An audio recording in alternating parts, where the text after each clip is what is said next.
Eto na nga mga chong, marami tayong basketball updates. Good news, sa Gilas, Pilipinas, nagdagdag ng players si Coach Tim Gon.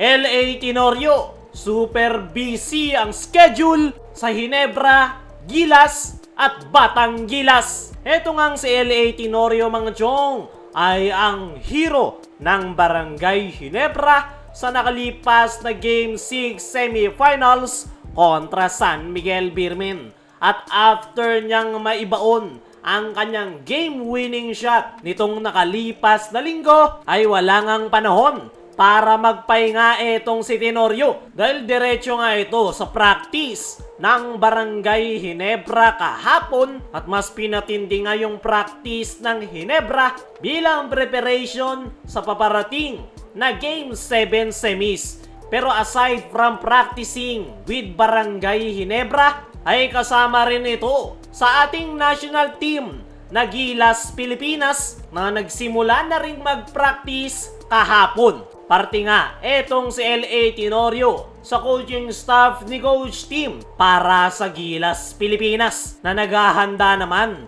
sa paparating na FIBA Asia Cup. Pero hindi pa dyan nagtatapos dahil simula na rin ng preparation ng Batang Gilas para naman sa paparating na FIBA Under-16 Asia Cup na gaganapin naman sa Mongolia.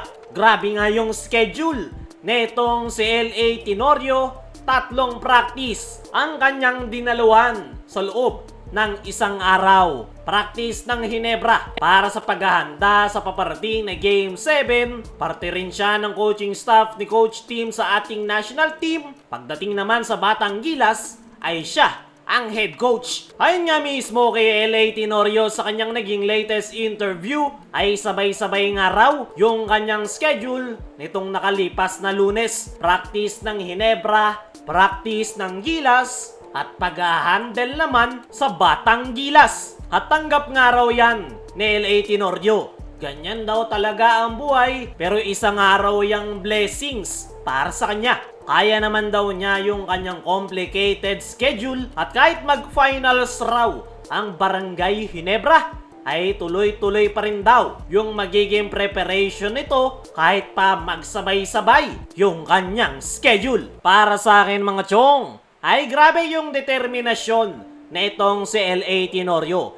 Biruin nyo, halos wala na nga siyang magiging pahinga dahil sa sabay-sabay na game schedule. Sana lang talaga ay may pagpatuloy na itong si LA Tenorio yung kanyang magandang ipinakitang performance nitong nakalipas na Game 6, dahil siya nga yung natitirang pag-asa ng Barangay Ginebra na matalo ang San Miguel Birmen this upcoming Game 7. Naniniwala ako na kahit busy etong si LA Tenorio, ay magagawan pa rin niya ng paraan na matulungan ang Barangay Ginebra. Dahil isang magandang sign nga yung kanyang ginawang heroics performance, at kung may pagpapatuloy yan ni LA Tenorio, ay malaki yung chance nila na matalo ang San Miguel Birmen. Ayon pa nga mismo kay LA Tenorio, ay gagawin niya nga raw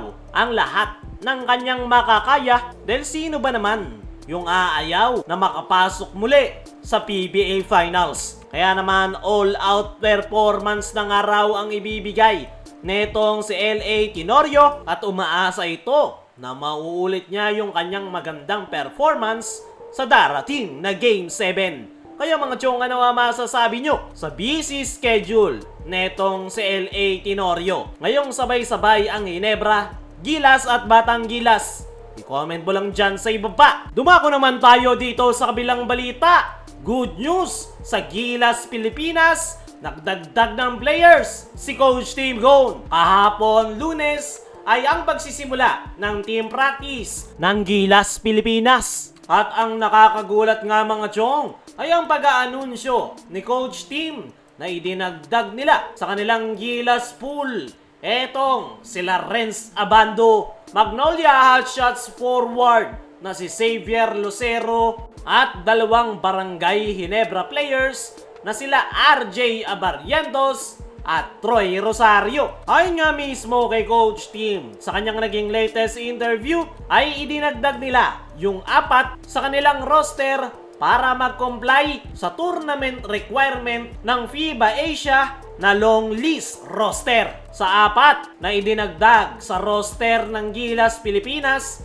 ay etong si RJ Abarrientos at Troy Rosario lang ang naka-attend sa first team practice ng ating national team dahil etong sila Xavier Lucero ay kasalukuyang nasa US para magbakasyon. Si Renz Abando naman ay maglalaro para sa Strong Group Athletics this upcoming Jones Cup. Pero nabanggit ni Coach Tim ay yung 4 na ipinasok sa roster ay under consideration na ipasok sa Final 12 roster this upcoming FIBA Asia. Depende nga raw sa magiging sitwasyon kung sino ang makakapasok sa Final 12. Pero paglilinaw ni Coach Tim ay para lang sa FIBA Asia ang pagkakadagdag ng pangalan nila Abando, Lucero, Troy Rosario at RJ Abarrientos. Pero para sa akin mga chong, isa yang magandang balita dahil kino-consider pa rin sila